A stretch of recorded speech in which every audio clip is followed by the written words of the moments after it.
네, 국회 인사청문회가 종료된 이해훈 기획예산처 장관 후보자의 거취를 놓고 이재명 대통령의 고심이 깊어지고 있습니다.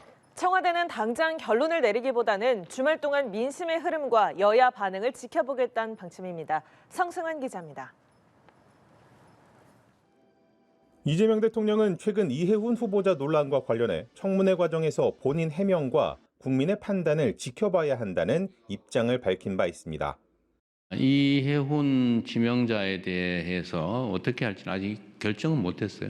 문제가 있어 보이긴 해요. 그리고 우리 국민들께서도 문제의식을 가지시는 부분도 있습니다. 그러나 그에 대해서 본인의 해명도 또 들어봐야 되는 거 아닌가요? 그게 공정하죠. 국회 인사청문회가 마무리된 만큼 이제는 대통령의 시간. 이 대통령의 고심이 깊어지는 모습인데 일단 청와대는 주말 동안 여론의 흐름과 정치권의 반응을 지켜본다는 신중한 입장입니다. 청와대 관계자는 의견 수렴을 해야 하고 국회 청문 결과 보고서 등을 봐야 하는 만큼 주말 동안 상황을 지켜봐야 한다고 말했습니다. 또 다른 관계자도 여야 논의를 봐야 하는 만큼 이 후보자에 대한 결단은 주말이 지나야 나올 가능성이 크다고 전망했습니다. 이런 가운데 국민의힘은 이 후보자를 부적격 인사로 규정하고 사퇴 촉구와 함께 이 대통령 사과도 요구하고 나섰습니다. 청와대 인사검증 실패가 만천하에 드러난 자리였습니다. 이재명 대통령은 지금이라도 인사검증 실패에 대해 국민께 사과하십시오. 여당인 더불어민주당에서도 후보자를 엄호하는 여타 청문회 때와는 달리 신중론을 유지하며 거리를 두는 모습입니다.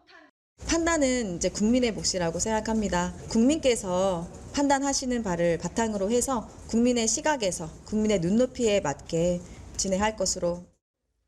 다만 여당과 청와대 내부에서 이 후보자가 낙마 수준은 아니라는 분위기도 일부 조심스럽게 감지되고 있어 최종 결론이 주목됩니다. 연합뉴스TV 성서환입니다. 네, 이렇게 이해훈 장관 후보자 인사청문회를 마쳤는데요. 청와대는 그 거취와 관련해서 여론의 흐름을 예의주시하고 있다고 밝혔습니다. 오늘 연합뉴스TV에서 청와대 관계자와 통화를 했는데요. 국회에서 넘어올 청문 결과 보고서 내용과 여야 논의 상황을 지켜봐야 한다고 말했습니다. 또 다른 관계자는 이 대통령이 이 후보자 청문회와 관련한 보고를 받고 고심 중인 걸로 안다며 의견 수렴도 해야 하는 만큼 주말은 넘겨야 할 걸로 보인다고 분위기를 전했습니다. 앞서 이규현 청와대 홍보소통수석은 어제 언론 인터뷰에서 청와대 인사청문회 이후에 이 대통령이 이 후보자의 거취를 많이 숙고할 걸로 보인다고 말한 바 있습니다. 네, 우여곡절 끝에 이해훈 기획예산처 장관 후보자에 대한 국회 인사청문회가 열렸습니다. 공수가 두드러지는 여느 청문회와 달리 여야는 한 목소리로 이 후보자를 향한 질타를 쏟아냈습니다. 윤솔 기자의 보도입니다. 여야는 청문회 시작부터 이해훈 기획예산처 장관 후보자의 자료 제출 문제를 놓고 날을 세웠습니다. 국민의힘에선 자료 제출 분량이 적고 제출이 늦어진 점과 함께 이 후보자의 태도를 지적했습니다. 날짜도 어겨서 제출했지만 60%밖에 제출이 안 됐습니다. 더더욱 후보자의 우리 국회를 경시하는 태도가 문제입니다. 이 후보자 가족을 둘러싼 의혹 검증이 이어지는 가운데 장남의 연세대 기여 입학 의혹이 우선 도마 위에 올랐습니다. 국위를 선양한 사람이 누구냐고 물어보고 그 사람과의 어떤 관계 때문에 후보자의 장남이 연세대학교에 사회기여자 전형으로 입학하게 되냐고 묻는데 지금 무슨 이야기 하시는 거예요? 이 후보자의 장남이 주택 청약을 위해 위장 미혼을 했다는 의혹에는 특히 화력이 집중됐습니다. 여당에서도 위법성을 매섭게 지적했습니다. 결혼 사실을 알리지 않았고 결혼신고를 하지 않았고 그러면 저는 이해훈 후보자가 충분히 여기서 해명을 해야 된다고 봅니다. 주택법 위반입니다, 이거. 전입신고를 하지 않고 그냥 세종에 있는 직장에 계속 다닌 거군요.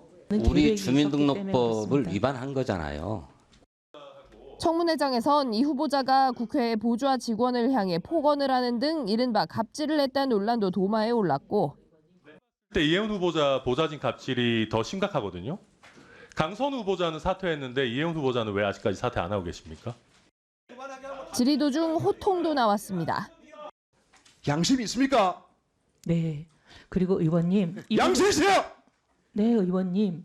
이 부분에 대해서는. 양심 있습니까? 네. 양심 있으면 사퇴하세요. 이 후보자의 갑질 의혹을 폭로한 국민의힘 소속 구의원은 이 후보자의 청문회 답변에 대해 가증스럽다는 느낌을 받았다고 말했습니다. 이제 좀 가증스럽다는 느낌을 많이 받았고요. 전체적으로 다 좀 거짓말이 좀 많았습니다. 윤석열 전 대통령 탄핵 정국에서 계엄을 옹호하는 집회에 여러 차례 참석했던 데 대한 해명 요구도 줄을 이었습니다. 연합뉴스TV 윤솔입니다. 이해훈 후보자는 인사청문회 내내 서초동 아파트 부정 청약 의혹을 부인했습니다. 장남 위장 미혼 의혹에 대해서는 아들 부부가 파경 위기였다고 해명하며 눈물까지 훔쳤습니다. 양소리 기자입니다. 이거 알고 계십니까? 이해훈 기획예산처 장관 후보자.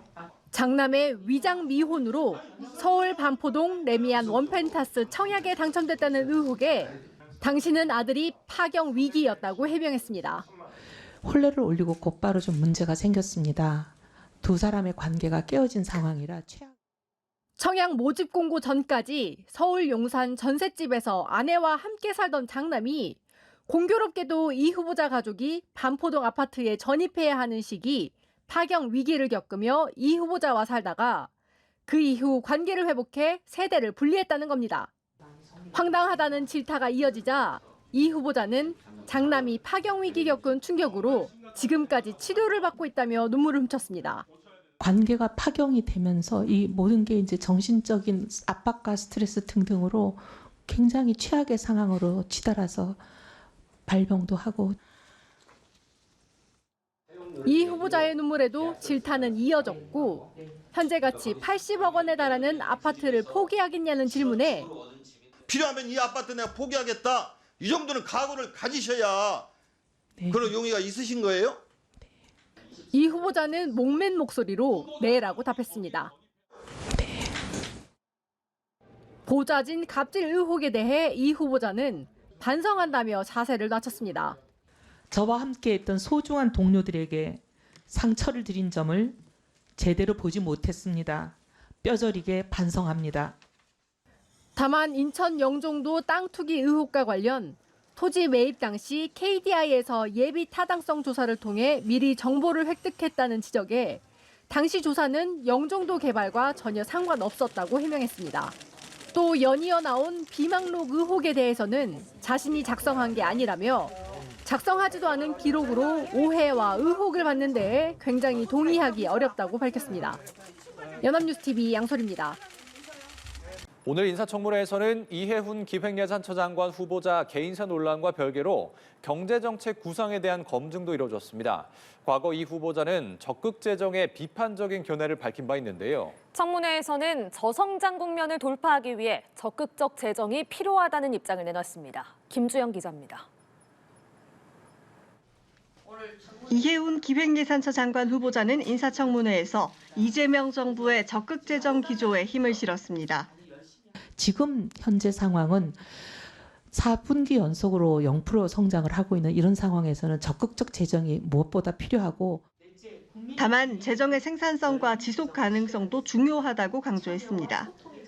재정 건전성 확보를 위해 부처별 유사 중복 사업 정비와 구직급여 등 의무 지출 구조 조정도 필요하다는 겁니다.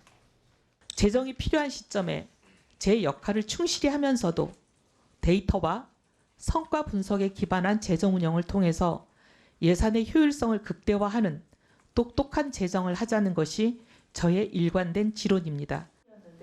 이 후보자가 과거 보수 정당에 몸담으며 확장 재정에 비판적이었던 만큼 재정 기조가 바뀐 것 아니냐는 지적도 나왔습니다. 이 후보자는 윤석열 정부 당시는 소비자 물가 상승률이 5.1%를 넘겨 긴축이 적절했고 지금은 2%대로 안정된 만큼 재정의 역할을 확대해야 한다고 밝혔습니다.